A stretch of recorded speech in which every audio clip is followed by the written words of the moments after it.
Good evening and welcome to Estuary TV News. I'm Hugh Riches. On the show tonight, we feel the heat at Fir Park with the emergency vehicles. And my guest this time is Emma Lingard, who's here to talk about rambling, or ramble on about talking perhaps. First, it's over to James Dunn for the news. Hello, in the headlines today, police are investigating a serious assault in Grimsby, and a new village hall opens its doors for the very first time this weekend. 3 men were arrested after a serious assault at a home on Grimsby's Corporation Road on Wednesday night. A number of people sustained injuries and a 31-year-old man was taken to hospital after being found on nearby Armstrong Street with serious injuries. Police were called at around 8:30 p.m. and arrested 2 women, 37 and 26 years old, and an 18-year-old man in connection with the incident. The public are being warned not to touch an army of harmful caterpillars that have been seen in Grimsby and Cleethorpes. North East Lincolnshire Council's ecology officer Mike Slight warned that the brown-tail moth larvae have arrived in unusually high numbers this year because of a mild winter. And he warned that their hairs can cause irritation to the skin and eyes and may make it difficult to breathe if inhaled. The caterpillars are mainly found on buckthorn bushes in Cleethorpes Saltmarsh, but the council has had reports of them on hawthorn bushes in Grimsby. Yeah, we've got a few more this year than what we did last year, and I'm putting that down to the fact that we didn't have any winter. We haven't had enough frost to kill them off. What we have got is a lot of them, and so then when they come out in the warmer weather than what we've got at the minute, just don't touch them, leave them alone, don't let any of the children touch them. The hairs will break off and they're an irritant to the skin then. We have had it on the North Bank and it nearly shut the lifeboat station down a couple of years ago when they were there. So they are quite nasty, so just leave them alone. Hull North's MP Diana Johnson has demanded a Commons debate on the Care Quality Commission's report that showed serious failings in Hull's hospitals. She told the Leader of the House that MPs needed to talk about the emerging effects of the government's reorganisation of the NHS. The Women's Institute will celebrate their centenary next year, but the party has already started and it's coming to East Yorkshire. They're holding a baton relay to celebrate the momentous occasion, and it arrives at Goole next Wednesday, May the 14th.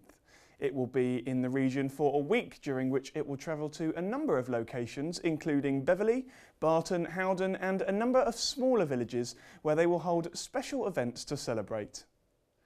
Hulton-le-Clays Village Hall will welcome villagers through its doors for the first time tomorrow after 5 years of hard work by campaigners. It was first conceived in 2009, but District Councillor Clive Blacklock said it was a long, hard struggle to find the grant funding necessary. But find it they did, and builders are now putting the finishing touches on the conversion of the former pub, ready for its grand opening tomorrow.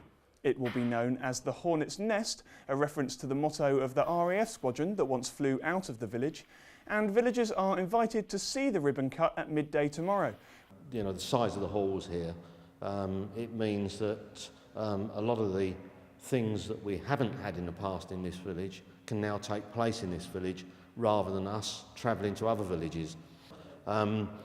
This part of it is the first part that's officially open to the public and will be used from here onwards.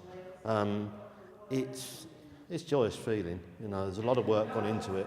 There's been a lot of heartaches getting here from particularly from trying to secure grants. They've been one of the hardest things. The goalposts have been moved so many times by different governments and organisations, it's been ridiculous. But we're here and we're opening.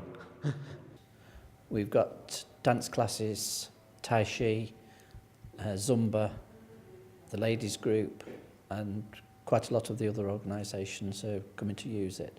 We've got bookings for children's parties, an 80th birthday, a christening, so we're getting quite a lot of interest in the hall already. And finally, this weekend is a chance to get an insight into the UK's working farms with Open Farm Sunday. Learn the story behind the food that ends up on your dinner table as real industrial farms across the area and the country open their doors for the public. And it might help keep the kids entertained too. There are various farms taking part across Lincolnshire and East Yorkshire. To find out more, visit the Open Farm Sunday website. That's all from me for now, I'm afraid. I'll see you next time. Goodbye. The Fir Park 999 Festival took place at the weekend to raise money for the Lincolnshire Air Ambulance. James Dunn went along to see some vintage emergency vehicles. This unusual farm in Usselby is a hidden treasure trove of unusual equipment. There's even a vintage Jag, but you can't be quite sure what's under the bonnet. The owners, Pete and June Crossley, used to be farmers, but after the BFC crisis, they retired. And now they organise festivals to raise money for charity, like this vintage emergency vehicle display last weekend. Basically started with just a group of friends having a bit of a get-together, and we thought we'd raise money like for local charities, and seeing as the air ambulance is top of the list here, we thought we'd do that. There was fun for all the family at this secluded spot on the way to Market Raisin. There's a museum here at the farm with equipment from all over Europe, and enthusiasts from all over the country come to proudly show off their rare vehicles. We go all over the place, even we've been to France and Belgium to fetch stuff. This bike gets quite a lot of attention. It's a 1961 police bike, 350T. But the real reason they're here is for Lincolnshire Air Ambulance. Their festivals raised nearly £1,000 last year, but this year they're hoping to double that total. And the big one is the Wings and Wheels Festival in July. We're in a rural area, and you can't always get an ambulance direct to where you want to be. So, and also with it being rural area, a lot of motorcyclists, a lot of accidents. And the air ambulance, I think, is, part of the structure. We've got to look after it. So we get to meet a lot of people that the air ambulance has picked up, which is really, really nice. They tell us that without the air ambulance, they'd have lost a limb, they'd have lost their lives, or they'd have been paralysed. So that really makes us feel really, really special. But there's one more unusual thing about this festival. You don't have to pay for anything. And it's all by donations. It's what actually go into the box. And no pressure on anybody. It's if they've had a nice day and they'd like to leave a donation there, whatever we can raise, will go to Air Ambulance. James Dunn, Estuary TV News. Entering Horncastle makes you feel like you've stepped back in time. The market town has kept its charm and it's full of antique shops. Called Bannervallen by the Romans, it was seen as a defensive settlement, sited on the angle of the rivers Bain and Waring.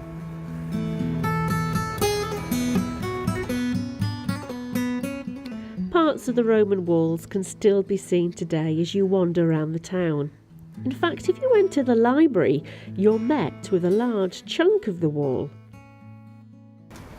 Horncastle means the Roman town by a horn-shaped piece of land, and it comes from the Old English word horna, which, bizarrely enough, means a horn-shaped piece of land, especially one formed by a river bend. If you're a fan of Estuary TV's Lingard's Lincolnshire Rambles, then you won't want to miss the guided walks Emma is conducting as part of the Lincolnshire Wolds Walking Festival. Emma's here to explain what she'll be doing next week when it opens. Emma, thank you for coming, as always.